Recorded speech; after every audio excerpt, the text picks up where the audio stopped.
Well, everyone, we told you we'd see you in the afterlife. So welcome to the Afterlife podcast. Yes, the podcast. Yes. The podcast about a movie review station that reviews movies. Hey, that's okay. Today we are going to go ahead and let our inaugural episode of our podcast about it. We just did a couple of reviews on the 2017 and 2019 movies, so might as well talk about the miniseries a little bit and the differences between the miniseries, the book, and the newest movies. So that's what we're going to do here today. Right.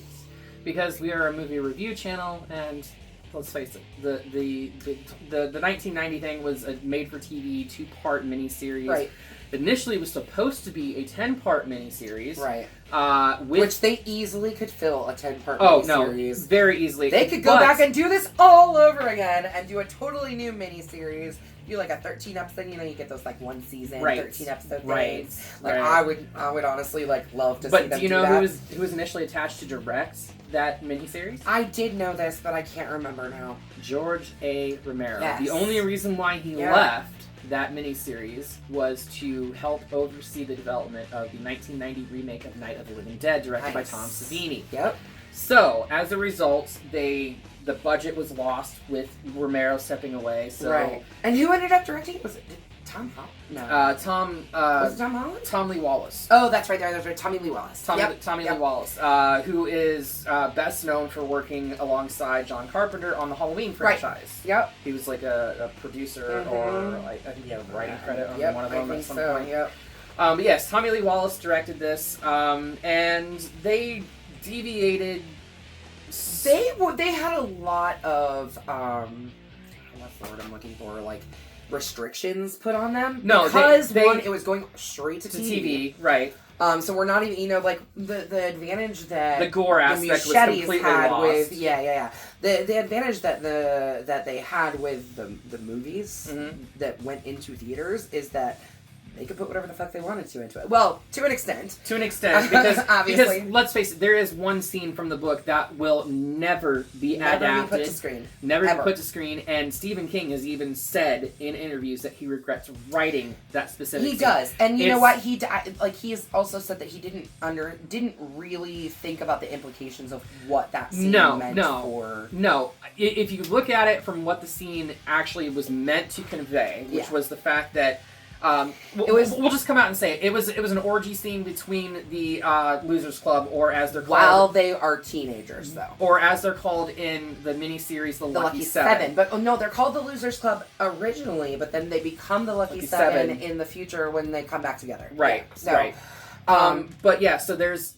a scene in the book that is literally Beverly having intercourse with the other 6 members, which are all boys, mind you. She has sex with each of them in an attempt to break their innocence so they're no longer susceptible to the fear. I understand the concept of what they're trying to do. It was poorly executed and with the written form by Stephen King. Stephen King has said that this was supposed to bridge them from childhood to adult. It was was supposed to be, and that's why it's really towards the end of the kid's story. It's literally one of the last things that happens right before the blood oath, because the blood oath happens in the book. Which, mind you, is not a blood oath in the miniseries either, because they couldn't get by with that. They passed Eddie's inhaler around in the miniseries. Yeah. So, the miniseries was definitely limited to what they could put on TV. No, it was definitely limited. However, fucking Tim Curry. Honestly, Tim Curry, all the actors. I think Pennywise, John Ritter, the 2 different Pennywises, very much have their own place within this world for 2 totally different reasons. So, but yeah, not just, like you were just about to say, not just do we have Tim Curry. We've got John Ritter, we've got, there's so many. There's John Ritter, there's Richard Anderson, Richard Mauser. Yeah. Who, mind you, was only on set for 3 days. Yeah. He did 3 scenes, and then he did promotional shots with the adult cast members, because he plays an adult Stanley Uris. Yep. Who unfortunately and very tragically decides to take himself off the board. At least that's the story that was told in the remakes. Yeah. That he felt that his fear would tear down what they were trying to accomplish. Yeah, it would weaken the group. So he chose to take himself off the playing board and remove himself from the equation. Mm-hmm. In the miniseries, and I believe in the book, he simply does it because he's too damn afraid. Because in the miniseries specifically, he was tormented first by Bowers before. Holy before, shit! Like before I did a lot Belch. of reading today about how different the book is from the movies. There's the essence of the book is very much captured by the movie and the miniseries. However, they don't go into as much detail as to not just Bowers but Hochstetter and how disgustingly bad. Hochstetter wasn't even called Hochstetter in the book. It was Victor Cross. Right. And apparently, like, a fucking budding serial killer who suffocated his own 5-year-old brother. So, yeah. I mean, like, there's a lot that was not included from the book simply because they didn't have time. You know, there's a lot of stuff that gets cut by time. Right, but in the miniseries, though, Stan was tormented by not only Bowers and Belch, but Pennywise tormented him more so than anybody. We find out, like, after everybody else has had their, like, encounter with Pennywise, the entity, that he was alone and scared out of his fucking mind when he was encountered it, and then because not only did he encounter it as Pennywise, he also encountered it as like drowned bodies or something like that too. In the miniseries, it was like a mummy. It was like a mummy. Yeah, but I mean, I think like in the books, he was. I could be wrong. I know that in the book, whatever he was tormented with was totally different than what it is in the movie. But then also when the kids confront Pennywise at the end of what the miniseries called Night 1, because that's how they released it, was Night 1 and Night 2. Yeah. He was also like tormented by Pennywise, separated from the rest of the group, and tormented by Pennywise on top of like the Bowers, and mind you, he watched Belch, you know, get sucked into the pipe with the dead light, and you know, Bowers his hair turned white from watching Belch die and everything. Yeah. There's something else to point out that I did not know until I was reading up on the differences in the book versus the movies and the TV series. Is that in the book, like the children and in the miniseries, the child's part of the story, the kids part of the story takes place in the 50s, like late 50s. I believe. Well, in the book, yeah. Yeah, in the book. In miniseries, they changed it to 60. In the miniseries, they made it 1960 to 1990, exactly 30 years, which is not how it is in the book. In the book, it's approximate. It's anywhere from 27 to 30 years. Like there's no like definite specific amount, but in the movies, which makes sense because in the remake, the initial attack starts in '89, right? And Pennywise comes back in 2016, which is actually 28 years. 27. Oh, no, it is 27. 27 years. Yep. So yeah, he'll be coming back around every 27 years. Yeah, he's everything you know. But he doesn't. So he starts the attack in '89, but he doesn't stop the attack till '90. Right. So there's like a full year that he's right. And so like according to the book, and they kind of mention it a little bit in the miniseries and in the movies, is that he comes out of hibernation and hunts for anywhere from a year to a year and a half, depending on, I guess, how much he's satiated by his hunting. I don't know. But something that where I was going with this was that in the book and in the miniseries, the first part of the story takes place in the late 50s. And, or in the case of the miniseries, I think it was 57 and 58 when the book, yeah. So, the things that it becomes to attack the kids are the universal monsters. Well, that makes sense why Richie was tormented by the Wolfman in the miniseries. And Stan is the mummy. Because that was the fear in the 1950s. Like, that was the things that people feared, because those were the horror movies that were coming out, because those were the things that, like, that's how people started fearing those things, because...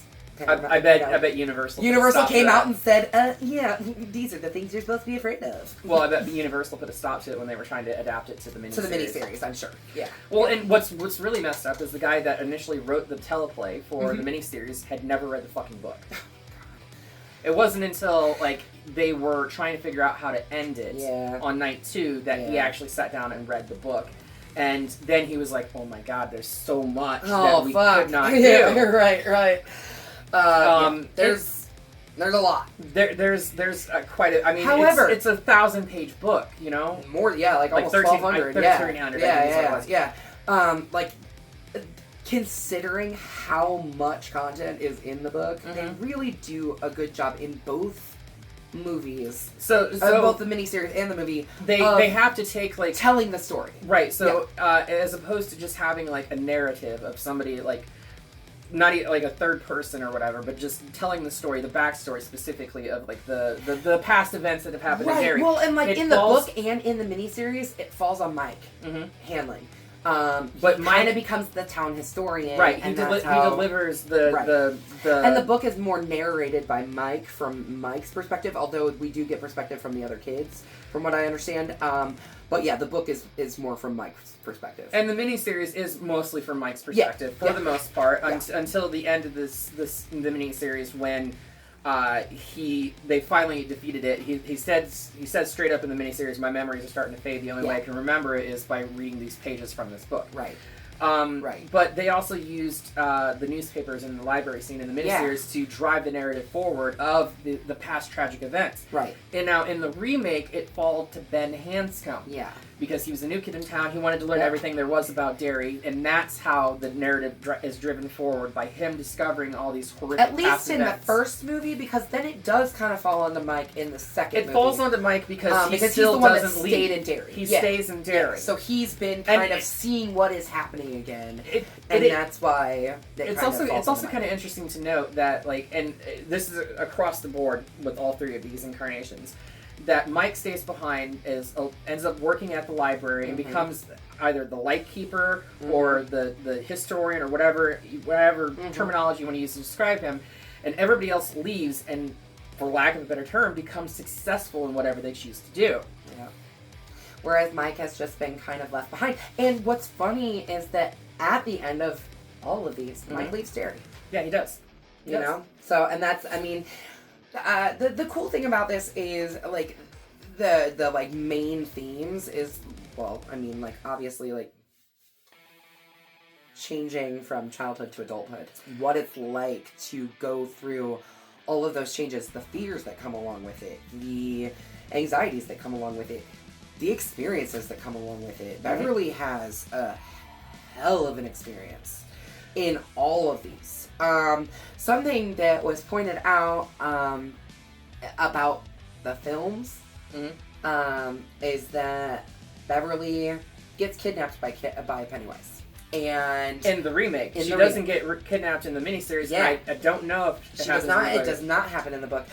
In fact, there's been some talk that Beverly getting kidnapped and getting trapped in the deadlights and then being catatonic, that is actually what happens to Bill's wife, who comes to town. Her name's Audra. Yeah. Bill's wife, who comes to town, and she is kidnapped by Pennywise, and that's what draws them all down into the... Actually, no. Beverly's husband comes back, too.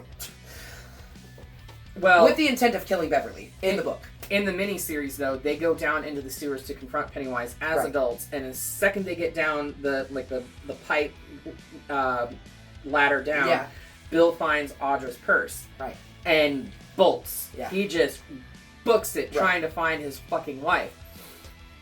Which I'm still confused about. I mean, because they do not have a very healthy relationship. Nope, and he's obviously got it for Bev. No, he totally has it for Bev, because in both incarnations of the film versions of this, he does make out with Bev as an adult. Yep, and I think it happens in the book, too. So, but you also have to remember that Beverly had sex with every single one of them in the book. So, in the book, how do you come back? Well, I guess they all forgot about it. I was going to say, how do you come back 27 years later and not remember that you had sex with somebody? But I guess they forgot about everything when they left. Well, Mike remembers. Well, Mike remembers the vast majority of things. Yeah. And it's kind of interesting, too, the relationship that's developed between Richie Tozer and Eddie Kaspbrak, specifically in the new remake of it. In the miniseries, it's hinted at Barely. that Eddie might potentially fall that way. Be gay, basically. Sorry. If we weren't being clear enough. But he comes out in the miniseries because they were trying to figure out why, on night 2, why he has this fear and why he can't confront his fear. Yeah. And he basically comes clean to the entire group, the Losers Club, that he's still a virgin. He lives at home with his mom, has never been with a woman, and he felt that he could not be with anybody that he was in love with because he's never been in love with anybody other than the Losers Club. Yeah. Specifically Eddie. Well, specifically Eddie in the remix. In the remix, yes. Which is just... I mean, every time I watch that, I fucking cry. It makes me bawl my eyes out. It kills me. Mm-hmm. I think that Andy Muschietti did a really, really good job of developing. Is it Muschietti or Muschietti? Because I watched... I've heard it pronounced both. I watched the Kill Count from James A. Janice, and he kept calling him Muschietti. Okay, well, I've heard it Muschietti as well, so I'm going to say Muschietti because that's how I want to say it. I don't know what your name is pronounced as, so if you want to come on and personally correct me, you certainly can. Please, we welcome it. We welcome the criticism. But yeah, what I was going to say is that the thing about the Muschietti is that about the movies is that I think he does a really, really good job of developing the characters and giving them backstories that make you care about them. Oh, no, definitely. I do like... Even if the backstories don't really make sense with the book. Well, so... Like, there are certain scenes that play out in the remakes when they have to go find their items. Right. When they're going to look for their tokens. Right. Or whatever. When they're with their side quests, as we discussed in the movie review. But there are certain scenes in the original miniseries that were the same. Yeah. Like when Beverly went back to her house and create well, she confronted Mrs. Kirsch. In her adult. Right. When she confronted Mrs. Kirsch as an adult, and then Eddie specifically confronting the pharmacist again. And being in the basement. Does he do that in the miniseries? He doesn't do that in the miniseries. It's been a while since I've watched the miniseries. He goes in, but he talks to the pharmacist, a very elderly pharmacist, who is the same pharmacist that was right. And before that scene in the miniseries, there's the flashback scene of him as a child, right? Where the pharmacist pulls him to the side, and this is where we get the whole placebo thing. Yeah, they're just gazebos, right? They're just gazebos, but it's just water with a little bit of camphor for taste, right. That his inhaler is. So he's trying to talk to the elderly pharmacist who all he wants is a fucking cigar. Yeah. And like his son or grandson's running the pharmacy now, and he's like, you can't have that thing, old man, or whatever. But the pharmacist does remember Eddie to an extent. Okay. He says, just water. It's just water and camphor. Okay. Placebo. Interesting. So like at least those two scenes were kind of retrofitted into the newer, where them going back and finding their tokens for the ritual of Chud. And no, we're not talking about cannibalistic humanoid underground dwellers. No, we will get to that movie eventually. So something that I did say, and I want to correct myself a little bit here. Something that I did learn while reading up on the book. Is that ritual of Chud? I think I said it in our video that it was not. That was something that was new to the movies. It is in the book. It is something that is real. Maybe it was the hallucination that I can't remember. One of them, something that happens in the movies, I said was not in the book and was original to the movies, and it's not in fact that way. Well, definitely them finding their tokens was made up for the film. Yes. However, Bill does find Silver, his bike. And Beverly, he doesn't find it in the miniseries. Right. Mike buys it at the pawn shop. Yeah. And it's funny because he says in the miniseries when Bill comes to town and as an adult, he said, I found it in the pawn shop about a year ago or whatever. It's like, what's really funny is I bought this on impulse 3 weeks before, and it happened to be a tire repair kit. Because Silver has a flat tire. Which they show pretty easily in the movies when he's trying to ride it and that shit, like, falling apart everywhere. Well, I mean, it'd been, upwards of 30 years since that bike was, whatever. At least 27. I did like in the remake, though, that the bike was very close to what the bike was in the miniseries. Yeah, for sure. And, like, the line that Bill says to Stephen King's character in the remake movies is like, "Mister, that bike outran the devil once." Yep. We don't see it in the remake, but in the miniseries, they talk about how the bike outran the devil when he was taking Stanley from his encounter with Pennywise, or it. Yeah. The mummy it version. Yeah. I mean, there's a lot of things that simply couldn't be put into the movies or miniseries. The turtle definitely couldn't be put into it. Yeah, that's something we haven't talked about either, because that shit's fucking bonkers. So there's this big turtle who puked up the universe. Yeah, and right? So they Maturin, is that its name? I think so. Okay. Yeah. They kind of allude to like the fact that maybe this entity was what brought the losers together to fight Pennywise. Right. That was guiding them in their battle against But that's Pennywise. about as far as it goes. That's about as far as it goes in the miniseries. In the remake, they don't even talk about it. The only way that they kind of address it is when Ben goes to the high school to find his token, and there's a turtle, like a statuesque turtle, sitting on one of the teachers' desks. And actually, I think in the first movie, when the kids are like in the in a behind the scenes thing when they're down in the creek. So I think it's Jack Dylan Grazer picks up a little turtle. And he's like, "Oh, do you think they're gonna have the turtle in this?" Yeah, they knew. They knew, but they couldn't do it. But because that we got the Ritual of Chud is real fucking weird. Yeah, the Ritual of Chud storyline is real fucking weird too. But the one thing that they did add in was the Native American storyline. Right, there is some mention of the Native Americans in the book, but they actually, I think, just as a historical part, right? They fictionally name a tribe. Who fucking remembers? I don't remember. But they make up a tribe, and for the remake, for the remake movies, I go ahead. Okay. I was also going to talk about like how the miniseries, the end of it, when they're as adults, they're going down in the sewer on night 2. Yeah. And they're trying to confront it. Yeah. We don't get a battle with Pennywise. No. We don't get a battle with Pennywise. We get a battle with a fucking awful spider. It's supposed to be a spider, but no, it's not a fucking. It's like a crab spider. Oh yeah, and the effects are bad. I mean, the puppetry's bad. The puppetry's not that bad. The stop motion was bad. Yeah. The stop motion was bad. Yeah. And the way that they're acting when they're like stabbing the thing when they got it knocked over. Mind you, there was a actual human inside that thing. When the actors pushed the how you pushed that, right? Pushed it over. There was a human inside of it, and they didn't think to pad like the metal rib cage of the puppet. Oh, dude, that guy probably got hurt real bad. he had bruises all up and down his side.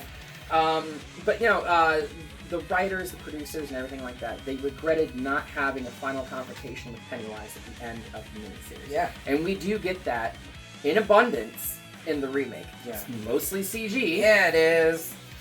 But I mean, I get why they. Yeah, exactly. How do you not use CG in something like that? Right. Like you watch the behind the scenes of it, and like they did as much practical as they possibly could. They did, but they really did. You watch the behind the scenes, and the adult actors are running away from a giant fucking face of Pennywise on a gimbal that's just rotating around this room. Chasing them, but they did have Bill on set, Bill Skarsgård. He did the voice on the God mic, doing the lines, and everything like that. Which is just, oh man, we got to talk about Bill Skarsgård for a second. We talked about Tim Curry. Tim Curry's performance as Pennywise is haunting in a really. It's creepy on a different level. It's a different level. He took the clown persona and ran with it. Specifically when Richie's in the library and Pennywise is telling the really crappy. Gave me fucking nightmares for years as a child. But the Pennywise is delivering those crappy ass jokes. Oh yeah. Heard you got Prince Albert in a can. Well, you better let him out. I mean, those are dad jokes. Yeah, they were dad jokes in the 90s. For sure. That scene with with the balloons and the blood, and oh my god, I would have nightmares about Watching it all the time when I was a this kid. miniseries, I found it interesting how like the balloons are literally popping because this was done practically. It's 1990, mind you. Yeah. The balloons are popping practically and spraying like these people that can't see what's going on around them. Yeah, they don't know what's happening. It's basically red paint. That's what it looks like. It's too red for blood. Way too red. But it's supposed to be blood-filled balloons that are popping in these people's faces. Imagine being those people and not reacting. God, like I couldn't. If you watch carefully, like you can't even like you watch carefully. Like there's people like reading books and newspapers, and like when it pops, they flinch slightly. Every one of them. How could you not? What? I mean, you're getting sprayed with blood, and you're supposed to act like it's not happening, right? No. Because you're an adult and you can't see it. Nope. I find it interesting, too, in the miniseries when they go back to the library, because this was right after Richie Tozier enters the town. Yeah. He goes to the library to talk to Mike. Bill had already entered the town, and Mike took Bill back to his house, which was Poor Town. But Richie is like being tormented by Pennywise and all this other stuff. But when they go back to the library after the Chinese dinner scene, which we'll get to that, the blood's still there. It's still on the walls, it's still on the floor, because they can see it, but nobody else could, so nobody cleaned it up. Right. I thought that was an interesting detail that they left. Yeah. You know? Yeah. I like that. I like that a lot. Yeah, there's lots of, I'm sure we could sit here and just pick and talk about all the tiny little differences. I do want to talk about Bill Skarsgård for just a second, because like you said, Tim Curry's version of Pennywise is haunting in a traditional clown, like happy, which is really out of the like very like how you doing, Georgie? You know, like very like which is really interesting because Tim Curry suffered from chlorophobia. Yeah, which for those of you that do not know your fears is the fear of clowns. Yep. He suffered from it so bad that he did not want mirrors to be on set around him when they were putting the makeup on him. Right. So it's interesting that they chose to do that. And mind you, there was multiple incarnations of like what the makeup was going to be. There was facial prosthetics and stuff like that. Yeah, they made him a lot scarier, right? Like originally. Yeah, ultimately after like the initial testing and everything like that, they deemed it overburdened, over cumbersome or whatever, because it was like it was hard for him to make Legend facial expressions and things right, like that. But it was like Legend when he played the demon in Legend. You could not, unless you knew it was Tim Curry, which we know and know by the voice. You have no idea that it's Tim Curry underneath that makeup. No. So they opted to go with just the nose and just the forehead piece, the large bulbous head. Sure. And that was all the prosthetics that they put on, and the rest of it was just fake makeup. Well, I mean, then the rest of it was Tim Curry being an incredible actor. Right, which is why they decided to do it that way. Not only that, Bill Skarsgård is also an incredible actor. Mm-hmm. Not only can he make his eyeballs do all kinds of weird things, which freaks everybody the fuck out. The lip thing. The lip thing is him, too. Yeah, with the drool and the big old lip hanging out. Yeah, sorry, but Bill Skarsgård brings the creep factor, the horror. No, definitely. He elevates the horror in a way that Tim Curry just either could not do or was just limited to by what he could get away by with. What he was allowed to do. Mm-hmm. Yeah. Whereas with a movie, an R-rated movie, that is going to theater and not on national television. Right.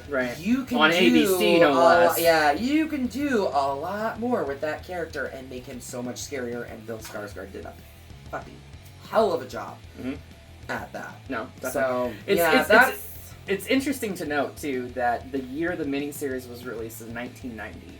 Bill Skarsgård was born in 1990. Oh, he's a baby. I mean, I guess he's not a baby. But... He was, I think, 23 when they cast him. Yeah. For it.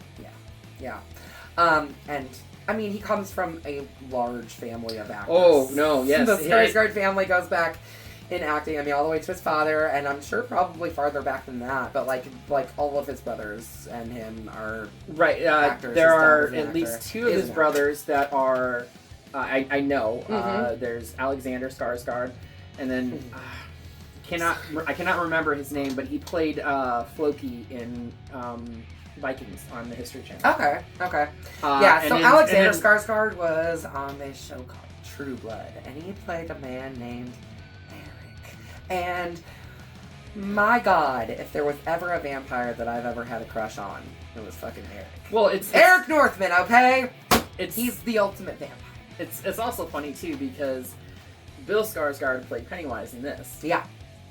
Alexander Skarsgård played Rick Flag, or is it Rick Flag or just Randall Flag? That's okay. It. Randall Flag in the made-for-TV or made-for-Paramount Plus miniseries of The Stand.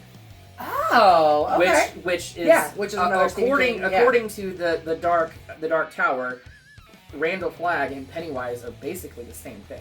Right, and Maturin also shows up in the Dark Tower series, right? Mm-hmm. Yeah, the turtle thing. Mm-hmm. Yeah. So, yeah, I mean, obviously Stephen King, all of his books are somehow tied to each other in one way or another. I think in the book as well, one of the other friends, he's not like part of the Losers Club, but he's friends with Stanley. Okay. So either friends with Stanley or Eddie, and maybe it's after they grow up or whatever. James Caan's character from Misery. Oh, what? Yeah. Shut up. Yeah, I was reading that the other day, and I was like, I like that. Okay. All right, I cannot remember the guy's name. Yeah, I can't think of his name right now either, right off the top of my head. Here, I'll grab my phone. I'll look at it. This is the beauty part about not doing this. Yeah, no scripts, no anything. We can just I can pull my phone out and look it up if I want to. I can't because we film with my phone. That's true. I will look it up. I thought that was interesting. There's also another tie to another character that's obviously prevalent. Paul Sheldon. That's it. Yes. Paul Sheldon. Thank you. I even auditioned for Misery last year. You think I can fucking remember that? Obviously, it was not for Paul. Yeah, obviously. I love that Stephen King's worlds are all intertwined. Apparently, Derry is also part of Pet Sematary. Yeah. Yes. Or at least mentioned in Pet Sematary. Well, so I know for a fact in Dreamcatcher, the book, because I actually did read the book for that one. I have unfortunately not had the time to read this. I'm going to eventually. I've heard that Dreamcatcher, the book, is really, really good, but does not translate well to movies. I actually enjoyed the version that was put on film for Dreamcatcher. But for different reasons. From what I understand, it's very different from the book. It is very different from the book. But in the book, when they go to confront Mr. Gray at the water treatment facility, it's the Barons from Derry. Oh. And on the sign for the water treatment facility, it says straight up, like hand scrawled on it, like in paint or whatever, Pennywise was here. Yeah. Nice. In the book for Dreamcatcher. Yeah. Okay. Obviously, the movie did nothing with that whatsoever. Yeah. Yeah, that's crazy. I'm honestly we haven't done a ton of Stephen King on our channel yet. Really, no, we haven't. We've done The Shining and this. I can tell you this. I want to do Dr. Sleep. Yes, eventually, definitely. We're doing Pet Sematary soon. We have Pet Sematary coming up. We have Christine coming up. Yeah, that's true. Which is later not this only year. Stephen King, but also John Carpenter. Yes. Mm-hmm. So yeah. But yeah, so we're going to go ahead and wrap this episode up for right now. We do want to announce that our first guest for this little podcast called The Afterlife is going to be the legendary horror movie host that is Lord Blood Raw. Yes! We love Lord Blood Raw so much. He's a dear friend of ours, and we cannot wait to dig into his brain as we talk. I don't know, should we tell him what topic we're going to talk about? Oh yeah, we can go ahead and tell him. I mean, because this is such a broad topic anyway. It is a broad topic, and we actually left it up to Lord Blood Raw as to what he wanted to talk about. Yeah, we're leaving it up to our guests. So, for our friends that are listening out there who may be future guests, think about what you would like to talk to us about when it comes to this podcast. I did, approach the subject with him because we just met him at QuadCon a few weeks ago. Right. By the way, he is coming back. It is official. It is official? It is official. Didn't know if we were officially allowed to say that yet.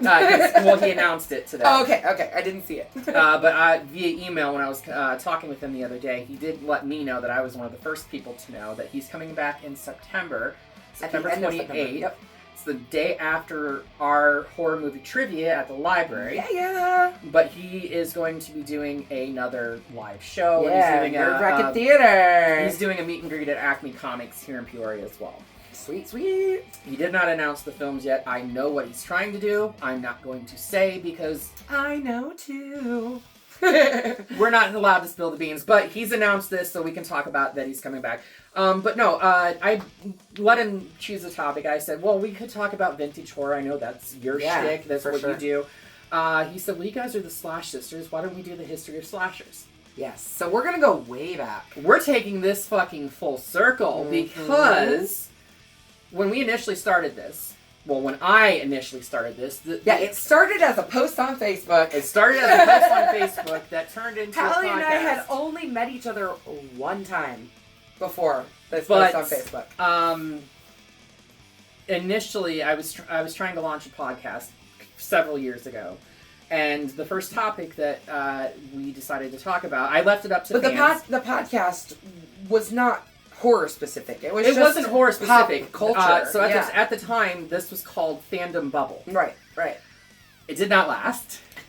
In fact, that episode never got posted anywhere because I lost it. It got lost to the internet, to the cloud somewhere. I don't know where it went. We don't know where it went. But we've got plenty of video to make up for it since then. Right. But she was the first guest on Fandom Bubble, and we were talking about the history of slashers. So we're taking this full circle, going back to where we first started. Yeah. Before we were Slash Sisters. Where we realized, I think we were like, it was this table. Yeah, it was this table. Each other. It was in this set. Yep. Before this was a set. Yeah, it was just a table with microphones and some white headphones that ended up pink by the end of it. Blue, actually. Oh, were they blue? Yeah, that's right. So, it is what it is. But yeah, it started out right here at this table, and honestly, I think it was while we were recording that I realized this girl's gonna be my best friend. I knew it. I was like, wow, we're about to be besties. And here we are. Did we just become best friends? We did! Yep! God, I cannot believe I just referenced that fucking film. You don't even like Will Ferrell. Nope.